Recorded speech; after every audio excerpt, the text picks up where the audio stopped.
Students, welcome back to my channel. Students, मेरे channel अंदर दीक्ष में आप सबका फिर से हार्दिक स्वागत है।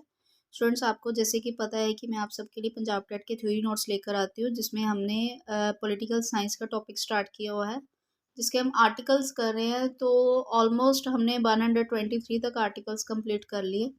तो आज का हमारा टॉपिक रहेगा आर्टिकल 124 से, जो कि उच्चतम न्यायालय यानी कि सुप्रीम कोर्ट से रिलेटेड रहेगा। तो ये काफ़ी इंपॉर्टेंट टॉपिक है, तो वीडियो को एंड तक ज़रूर देखना, स्किप करके मत देखिए, कुछ भी समझ में नहीं आएगा।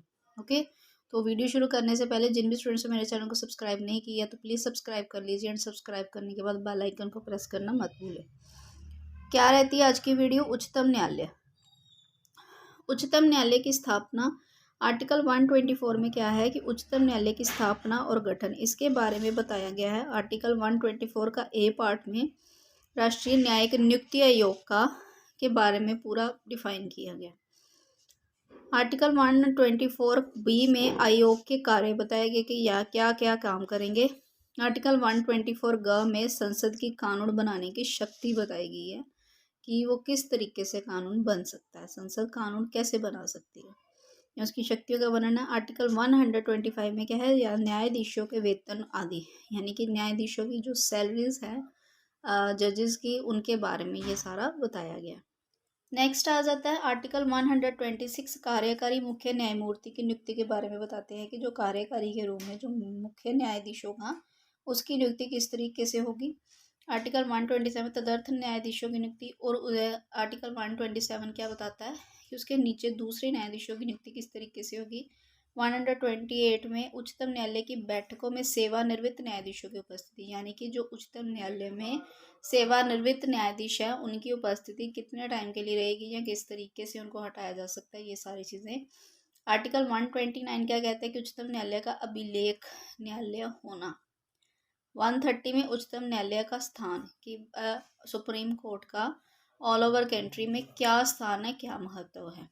आर्टिकल 131 में क्या है कि उच्चतम न्यायालय की आरंभिक अधिकारिता कि शुरुआती में उसके क्या अधिकार रहते हैं, ये सारे। आर्टिकल 130 ए में क्या है, केंद्रीय अधिकारियों की स्वैधानिक वैधता से संबंधित प्रश्नों पर विचार के लिए सर्वोच्च न्यायालय का विशेष क्षेत्र अधिकार। इस आर्टिकल को खत्म कर दिया गया। आर्टिकल 132 का कहता है कि कुछ मामलों में उच्च न्यायालयों से अपीलों में उच्चतम न्यायालय की अपीली अधिकारिता, यानी कि कुछ मामलों में आर्टिकल 132 के अकॉर्डिंग क्या है कि कुछ ऐसे मामले हो सकते हैं जिसमें सुप्रीम कोर्ट के पास हाई कोर्ट से ज़्यादा क्या होएगी, पावर होएगी कि वो डायरेक्टली उस पर एक्शन ले सकता है। वैसे तो सब में ही होती है, लेकिन कुछ ऐसे पर्टिकुलर्स फैसले हैं। 133 आर्टिकल क्या कहता है कि उच्च न्यायालय में सिविल विषयों से संबंधित अपीलों में उच्चतम न्यायालय की अपीली अधिकारिता, यानी कि हाई कोर्ट से जो सिविल रिलेटेड जितने भी प्रॉब्लम्स होती हैं या केसेस होते हैं, उनकी जो अपील है उच्चतम न्यायालय में लगाई जा सकती है। आर्टिकल 134 के तहत क्या होता है, दांडिक विषयों में उच्चतम न्यायालय की अपीली अधिकारिता, यानी कि अगर कोई पनिशमेंट किसी को मिलती है, तो अगर किसी सिटीजन को ये लगता है कि ये पनिशमेंट उसको नहीं मिलनी चाहिए, तो वो क्या कर सकता है, उच्च न्यायालय में अपनी अपील लगा सकता है।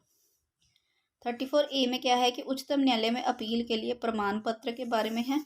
135 में क्या है, विद्यमान विधि के अधीन फेडरल न्यायालय की अधिकारिता और शक्तियों का उच्चतम न्यायालय द्वारा प्रयोक्तव्य होगा।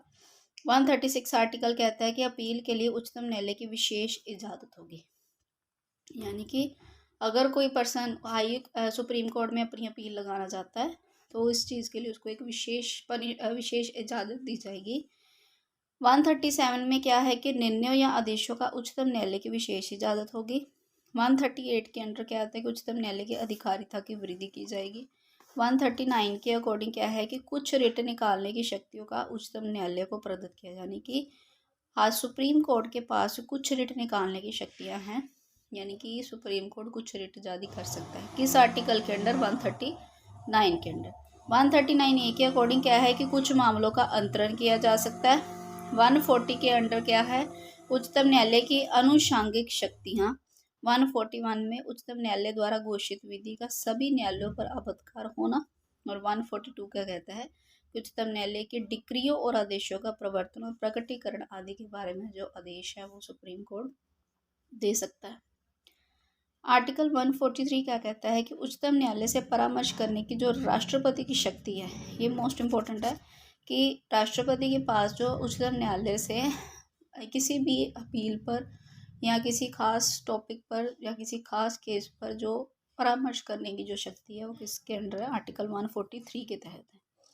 आर्टिकल 144 के क्या है, सिविल एवं न्यायिक प्राधिकारियों द्वारा उच्चतम न्यायालय की सहायता में कार्य किया जाए।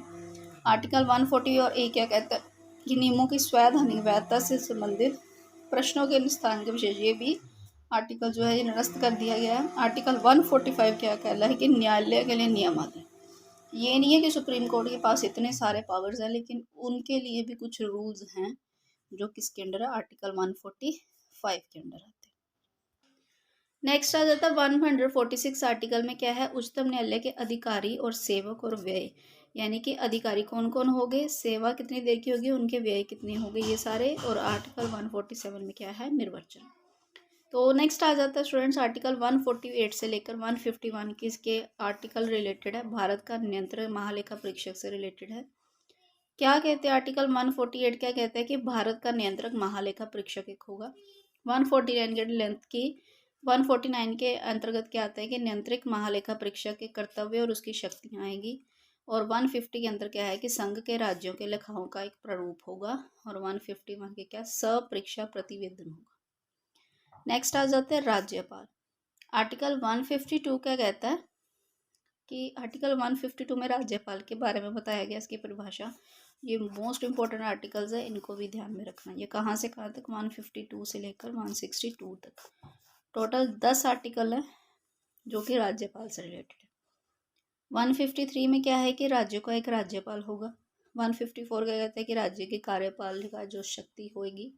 और 155 क्या कहते हैं कि राज्यपाल तो होगा, लेकिन उसकी नियुक्ति किस तरीके से होगी। 156 के अंतर्गत क्या आता है कि राज्यपाल की पद अवधि, यानी कि कितने टाइम तक वो रह सकता है अपने पद पर। 157 के अकॉर्डिंग राज्यपाल नियुक्त होने के लिए जो अहर्ताएँ कंडीशंस होगी वो। 158 के अकॉर्डिंग क्या है कि राज्यपाल के पद के लिए जो शर्तें वो। 159 के अंतर्गत क्या है कि राज्यपाल द्वारा शपथ और प्रतिज्ञान, ये सारी प्रक्रिया 159 के अंडर है। और 160 आर्टिकल क्या कहता है कि कुछ अकस्मिकताओं में राज्यपाल के कृत्यों का निर्वहन किया जाएगा। आर्टिकल 161 क्या कहता है, क्षमा आदि के और कुछ मामलों में दंडादेश के निलंबन परिहार के राज्यपाल की जो शक्ति होगी ये उसके बारे में बताता है। लास्ट आ जाता है 162 में कि राज्यपालिका की जो कार्यपालिका शक्ति का विस्तार है वो राज्यपाल किस तरीके से कर सकता है, ये सारी चीज़ें। आगे आ जाता है आर्टिकल 163 से 167 तक, किसके बारे में है कि राज्य मंत्रिपरिषद और महाधिवक्ता के बारे में। आर्टिकल 163 क्या कहता है कि राज्यपाल को सहायता और सलाह देने के लिए एक मंत्रिपरिषद होनी चाहिए। 164 कहता है कि मंत्रियों के बारे में अन्य उपबंध, यानी कि मंत्रिपरिषद तो हो लेकिन मंत्रियों के बारे में और भी जो कंडीशंस है, रूल्स हैं, वो सारे आर्टिकल 164 में। नेक्स्ट आर्टिकल 165 क्या कहते हैं कि राज्य का एक महाधिवक्ता होगा। 166 के अकॉर्डिंग क्या है कि राज्य की सरकार के कार्य का संचालन कौन करेगा। और 167 के अकॉर्डिंग क्या है कि राज्य को जानकारी देने के लिए संबंध में मुख्यमंत्री के जो कर्तव्य होंगे। ठीक है, तो स्टूडेंट्स ये आज के हमारे कुछ इंपॉर्टेंट आर्टिकल्स थे। नेक्स्ट हमारे आर्टिकल रहने वाले हैं स्टेट से रिलेटेड। तो अगर आपको वीडियोस अच्छी लग रही है तो प्लीज़ चैनल को लाइक, शेयर एंड सब्सक्राइब जरूर करें। ज़्यादा से ज़्यादा स्टूडेंट्स को इस चैनल के साथ जोड़िए ताकि उनको भी इस सेशन का फ़ायदा हो। ओके, मिलते हैं नेक्स्ट वीडियो में। Bye bye.